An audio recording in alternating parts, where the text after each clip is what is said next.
Hello বন্ধুরা, good morning. কেমন আছেন সবাই? আশা করছি ভালো আছেন। জয়শ্রী টাইম স্টোরির নতুন আরেকটি ব্লগে সবাইকে স্বাগত।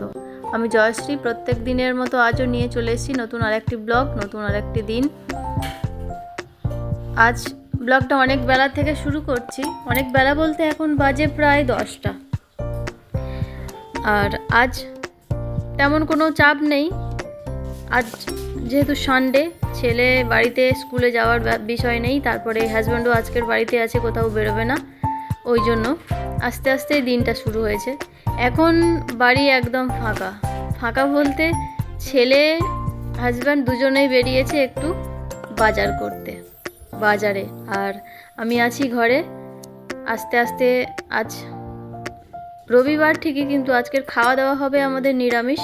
তার কারণ আজ অমাবস্যা পেয়েছে, মানে রাতে, গতকাল রাতে অমাবস্যা পেয়েছে, সেই কারণেই আজ নিরামিষ খাওয়া হবে। আর এই যে এখানে আমি এখন কাটতে বসেছি রান্নার জন্য সবজি। এই যে মূলো শাকটা কাটছি এখন, এটা নিয়ে এসছে গতকাল, অনেকগুলো মূলো নিয়ে এসছে, মানে 8টা মূলো নিয়ে এসছে আর 9টা মূলো শাক নিয়ে এসছে, মানে 9টা গাছ, একটা মূলো মানে ভেঙে চলে গেছে, ওই জন্য গাছ একটা বেশি হয়ে গেছে। তো অর্ধেকটা শাক আজকের কেটে নিচ্ছি এখন রান্না করার জন্য, আর অর্ধেকটা রেখে দিয়েছি। আর একটু ফুলকপি ছিল, অল্প একটু ফুলকপি, ওই যে আমার সামনেই আছে, দেখতেই পাচ্ছেন, ওই ফুলকপিটাও রান্না করে নেব। এখানে সমস্ত সবজি কেটে নিয়েছি, শাক, একটু আলু কেটেছি, আর এই যে ফুলকপিটা কেটেছি। চলুন এগুলো ভালো করে ধুইতে হবে আগে, পরিষ্কার করে, তারপরে শাক যেগুলো কেটেছি না, ওইগুলো শাকের গড়াগুলো কেটে বাদ দিয়েছি, যেহেতু মূলো শাক এখন মূলো বড় হয়ে গেছে। ছোট হলে সব নেওয়া যায়, কিন্তু বড় হয়ে গেছে তো ওই মূলো ডাঁটাগুলো শক্ত শক্ত হয়ে থাকে, মানে যতই সিদ্ধ করো না কেন শক্ত হয়ে থাকবে, ওই জন্য গোড়াগুলো কেটে বাদ দিয়েছি, পাতা পাতা দেখে নিয়েছি। তো শাকটা ধুয়ে নিয়েছি, আর এই ফুলকপিটা ভাবছি একটু ডাল দিয়েই, অল্প একটু ফুলকপি আছে, ডাল বানাবো, ডালে দিয়ে দেবো। আর হবে একটু আলু ভাজা, আলুটাকেও সরু সরু করে কেটে নিয়েছি।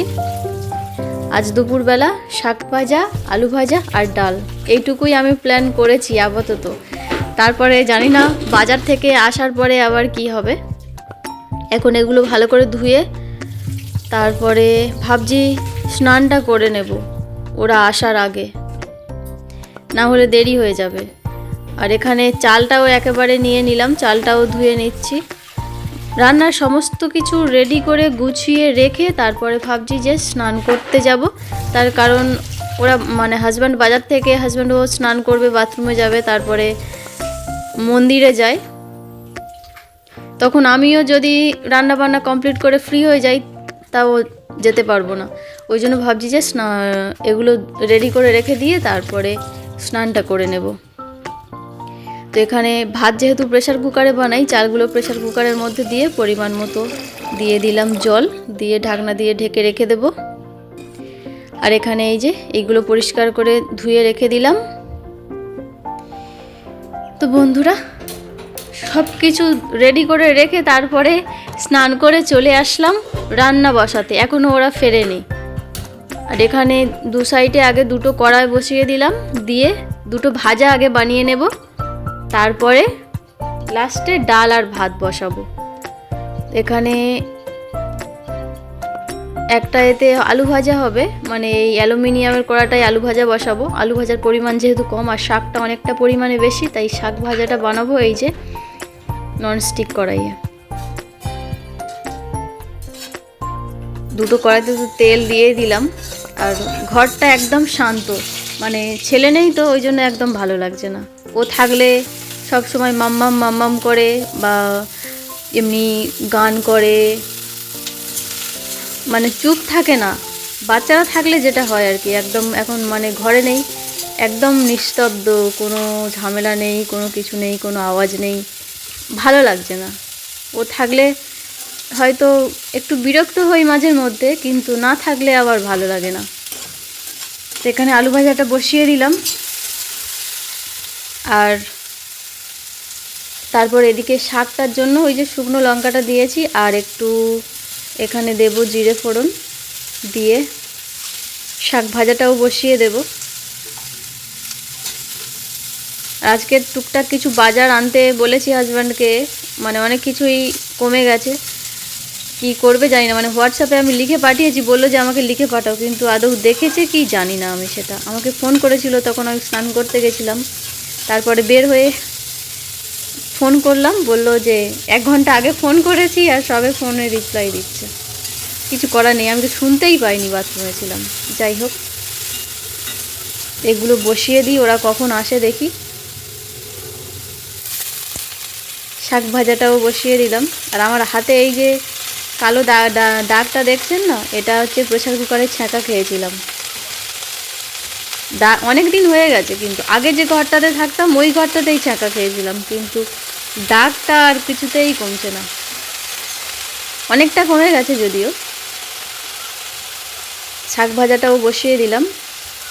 আর শাকটা তো কমে যাবে, অনেকটা পরিমাণ দেখাচ্ছে কিন্তু কমে যাবে।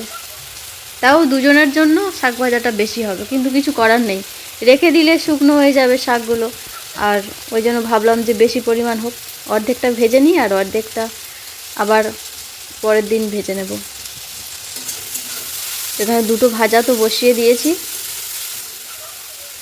আস্তে আস্তে ভাজাগুলো সেরে নিয়ে মানে হয়ে গেলে তারপরে ডাল আর ভাতটা বসিয়ে দেব।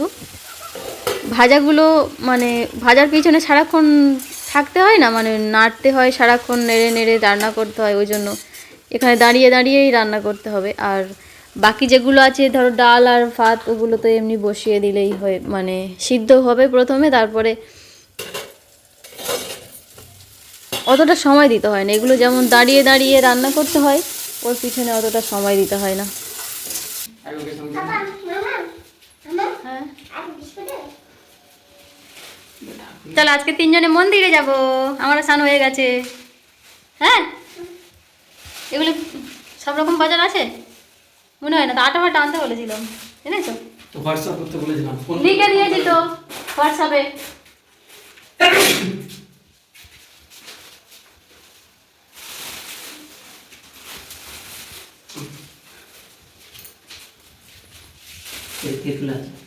দেখেছি ফুল, আমরা কি আর ওই ফুলগুলো, হ্যাঁ মা, হ্যাঁ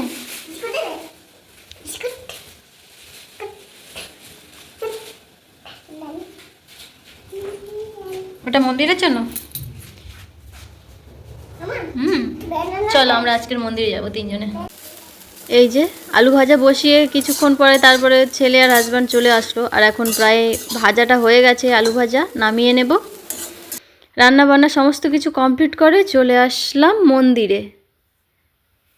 3 জনে সবাই, আমি তো আগে স্নান করে নিয়েছিলাম, তারপরে ছেলেকে স্নান করিয়ে হাজব্যান্ডও স্নান করে নিয়ে 3 জনে আসলাম মন্দিরে। আর মন্দিরে এসে প্রণাম করে নিয়েছি, আর পুজো হয়ে গেছে আমরা আসার আগে। তারপরে এই যে প্রসাদ, প্রথমে একটা নিয়েছিল, ওই যে ছেলে খাচ্ছে, তারপরে ওটাতে অল্প পরিমাণে ছিল যদিও, ও মানে খাচ্ছে বলে ভালোবেসে ওই জন্য আর একটা নিলাম, ওটা শেষ করে ফেলেছে। চলুন ও খেয়ে নিক, যতটা পারে খাক, তারপরে বাড়িতে গিয়ে আর আমরা সবাই ভাত খাবো। আর যে ঠাকুরমশাইটা থাকে না এখানে, সে মনে হচ্ছে উনি বাড়িতে গেছেন, এখানে দেখতে পাচ্ছি না কই। তো বন্ধুরা, প্রসাদ খেয়ে এই যে বের হয়ে পড়েছি বাড়ির উদ্দেশ্যে। আর ওইদিকে ওই যে যাচ্ছে ছেলে আর হাজব্যান্ড দুজনে।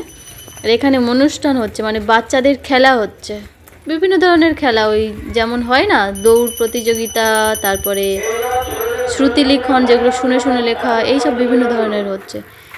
চলুন সাইকেলে উঠে পড়ি, আমাদের বুলেট। যাই হোক, এটা অনেক কাজে লাগে। নিয়েছিলাম এটা অ্যাকচুয়ালি সরকারি স্কুলের সাইকেল, কিন্তু কম পয়সায় পেয়েছিলাম, কিনে নিয়েছি আমরা, কিন্তু সরকারি অনুদানের জিনিস নয়, এটা কিনে নেওয়া, অন্য কেউ পেয়েছিল সেটা আমরা নিয়েছি।